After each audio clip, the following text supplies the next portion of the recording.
yet another episode of Learning Perspectives. In today's episode, हम समझेंगे कि banks कैसे काम करते हैं and with somebody called George Bailey, the man that you can see on my screen. Now, George Bailey is a character from a movie called It's a Wonderful Life. और ये character एक businessman है जो bank चलाता है and हमें ये एक छोटा सा एग्जाम्पल से समझाते हैं कि what exactly does bank mean. So let's go ahead and watch एक सीन जिससे हमें समझ आएगा कि what exactly is bank all about and how does banks work. So let's go ahead and watch this scene. I had the money back in a safe. The money's not here. Well, your money's in Joe's house. That's right next to yours. And in the Kennedy house, and Mrs. Maitland's house, and 100 others. You're lending them the money to build, and then they're going to pay it back to you as best they can. Now, what are you going to do? Foreclose? Right. So the scene that you just saw, इसमें हमें बेली George Bailey जो हैं वो बता रहे हैं what exactly does a bank do. Right. और इस सीन में हो क्या रहा है is let me make you understand first कि what is happening in the scene. So George Bailey जो हैं वो एक बैंक चला रहे हैं और लोग उनके बैंक पे आ गए हैं. बहुत सारे जितने भी लोग थे जिन्होंने डिपॉजिट किया था बैंक, लोग बैंक आ गए हैं अपना पैसा वापस मांगने. Now this is a situation जिसको हम कहते हैं रन ऑन द बैंक. ये जनरली कॉज किया जाता है थ्रू पैनिक और rumours in the market. Now ये जनरली कोई नेगेटिव न्यूज़ अगर बैंक के बारे में कहीं चली जाए तो बहुत सारे लोग फियरफुल हो जाते हैं कि उनका पैसा शायद अब डूब जाएगा. तो सारे लोग बैंक पहुंच जाते हैं अपना पैसा वापस मांगने. नाउ ये जनरली नहीं होता बट इंडिया में काफ़ी देखा गया है. जब भी कोई रूमर्स होते हैं या पैनिक होता है मार्केट में, there have been rather situations when there are people who come on the bank और start withdrawing money through ATMs also is considered that. Now in this particular scene जहाँ पे George Bailey बता रहे हैं कि what is happening, उनके bank पे run हो गया है, यानी सारे लोग आ गए हैं उनसे पैसा मांगने और वो समझा रहे हैं कि बैंक्स ऐसे काम नहीं करता. So we will take a step back and understand वो क्या समझाने की कोशिश कर रहे हैं उनको. बैंक के एसेंशियली दो मेन काम होते हैं which is deposit and lending. यानी कि डिपॉजिट लेना और लेंड करना, यानी पैसा अपने पास रखना सुरक्षित, because banks are considered to be one of the safe keepers. तो जनरली आपने भी देखा होगा आप अपना पैसा बैंक के पास रखते हैं और बैंक से लोन मांगते हैं. So these are two main terms, deposit and lending. So let's understand this through an example. Let us say मेरे पास एक्स्ट्रा मनी पड़ा है या मनी पड़ा है जो मुझे बैंक में जमा कराना है, because I consider banks to be a safe place to put money in. Now जब मैं ये करती हूँ तो बैंक कहते हैं yes please come, we will open something called a savings bank account for you, और आप इसमें अपना पैसा डाल सकते हैं और हम इस पे आपको पैसा देंगे ऊपर से, यानी कि इंटरेस्ट देंगे जो थोड़ा थोड़ा करके बहुत बन जाएगा. Right. So this is how they grab me and मेरा पैसा लेते हैं. सो फॉर एग्जाम्पल मैंने 50,000 रुपये बैंक में जमा कराए. बैंक मुझे कहेगा कि मैं आपको 4% इंटरेस्ट रेट दूंगा इसके लिए. Then I am happy, bank is happy, both are happy, और मैं खुशी खुशी अपना पैसा जमा करा देती हूँ. Now at the same time मेरा नेबर बैंक जाता है और उसको भी 50,000 रुपये की ज़रूरत है. सो लेट्स से मुझसे पैसे लिए बैंक ने 50,000 और मेरे नेबर को दे दिए 50,000. राइट. बट यहाँ पे एक कैच है, ये पैसा ऑब्वियसली फ्री में नहीं दिया जाता, बैंक्स उसके लिए इंटरेस्ट मांगते हैं. तो कहते हैं ठीक है डोंट वरी, हम आपको 50,000 रुपये देंगे बट आपको हमें इंटरेस्ट यानी किश्तों में इंटरेस्ट के साथ भरना होगा. सो किस्तें यानी ईएमआई के रूप में आपको हमें ये पैसा वापस करना होगा over a period of time. Now this time period can be short term और लॉन्ग टर्म. सो 1 ईयर से लेकर 10 ईयर्स 15 ईयर्स तक जा सकता है, depending on the amount and the type of loan जो आप पूछ रहे हैं. तो बहुत तरह के लोन हो सकते हैं.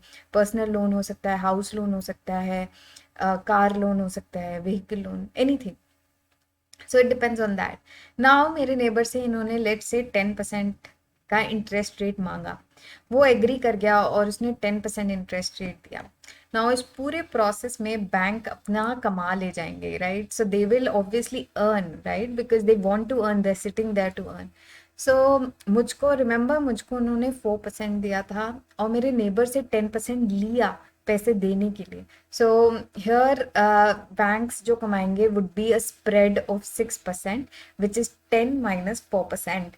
So that is how banks earn money. इसको हम नेट इंटरेस्ट बोलते हैं। अगर मार्जिन कैलकुलेट करना होता है तो वो डिवाइड करते हैं कितना लोन दिया उसके बेसिस पे। सो understanding here average asset, right? So let's not get very technical, but यहाँ पे मैं आपको यही बताना चाहूँगी कि ये बैंक की इनकम हो जाती है। तो 6% is the bank's income here. So वो कैसे कैलकुलेट हुई? 10% आपने लिया और 4% मुझको दिया। So that is how it is calculated. Quite easy, but this is the net interest of the bank and the income of the bank. Now Bailey क्या बोल रहे थे? बेली सीन में बोल रहे थे कि मेरा पैसा तुम्हारा, तुम ऐसे मेरे पास नहीं आ सकते। सारे लोग जब बैंक में आ जाते हैं वो उनको बोलते हैं कि आप सब मेरे पास आ गए हैं, बट आप सोच रहे हैं कि मैंने आपका पैसा किसी लॉकर में रखा है, बट ऐसा बिल्कुल भी नहीं है, राइट? ही सेइंग कि तुम्हारा पैसा तुम्हारे नेबर के घर है, नेबर का पैसा किसी और के घर है, मेरे पास कोई पैसा नहीं है, right? And how is that happening? So banks अपने पास पैसा नहीं रखते, राइट? जैसे मैंने आपको एग्जाम्पल में समझाया, जब मैंने 50,000 का लोन लिया, 50,000 आगे किसी और को दे भी दिया, राइट? सो दैट वहां से वो अपना मनी इन्वेस्ट कर लें। और इन्वेस्टमेंट बैंक्स करते रहते हैं और मनी सप्लाई इकोनॉमी में चलती रहती है। सो यहाँ पे there is a term called cash reserve ratio, जिसको हम शॉर्ट में बोलते हैं CRR। नाउ बैंक्स के जो रेगुलेटर हैं वो हैं RBI, यानी reserve bank of India. India में RBI is the regulator of all banks. तो RBI कहता है कि सारे बैंक्स को मेरे पास 4% CRR पार्क करना है। इसका क्या मतलब है? सो 4% कैश के तौर पे आपको मेरे पास रखना है वो पैसा। सो सारे बैंक्स कहते हैं okay, because you are the regulator, हम वही करेंगे जो आप कहेंगे। तो सारे बैंक्स आजकल जब मैं ये वीडियो रिकॉर्ड कर रही हूँ तो इंटरेस्ट रेट 4% का चल रहा है। तो CRR 4%, यानी कैश जितना आपके पास है 4% उसका आप मेरे पास रिकॉर्ड करेंगे, पार्क करेंगे उतना फंड्स, जितनी भी टाइम लाइबिलिटीज एंड एसेट्स आपके पास है उसका 4%। सो जब ये बैंक्स कर देते हैं उसके बाद एक बहुत अच्छा टूल है ये CRR।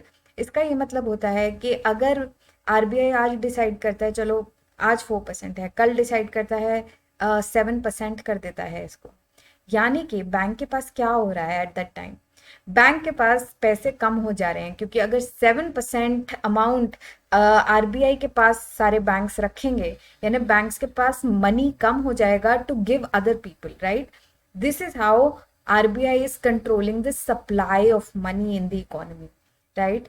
अब RBI इस रेट को बढ़ा भी सकता है, RBI इस रेट को कम भी कर सकता है। So both ways RBI is controlling the supply of money in both ways. एक और टूल होता है जिसको हम बोलते हैं SLR, यानी statutory liquidity ratio. Now statutory liquidity ratio CRR जैसा ही होता है, बट इसमें आपको कैश की जगह you have to deposit in terms of government securities, यानी जैसे बॉन्ड्स हो गए और गोल्ड हो गया। इस रूप में आपको मेंटेन करना है। ना ये बैंक के पास ही मेंटेन रहता है, बट RBI कहता है अगेन 18% के अराउंड आपको ये अपने पास रखना है। So this does not really need to be parked with RBI, but the banks need to keep this in the form of government securities and gold अपने पास. So this is called SLR. This is again now what happens when buyers default कर जाते हैं? So इसका क्या मतलब है? Let's take a step back to understand. Loan किसी भी बैंक के लिए एक एसेट होता है।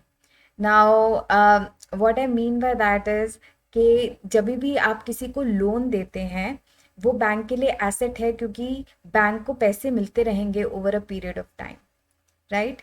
लेकिन अगर बोरोअर ही भाग जाए तो हम उसको बोलते हैं एनपीए, यानी नॉन परफॉर्मिंग एसेट। ये एसेट ने काम करना बंद कर दिया है। एसेंशियली जब 3 महीने तक किसी किसी इंसान ने या किसी इंस्टीट्यूशन ने अपनी ईएमआई नहीं भरी, तो उसको हम एनपीए के नाम से जानते हैं, यानी नॉन परफॉर्मिंग एसेट।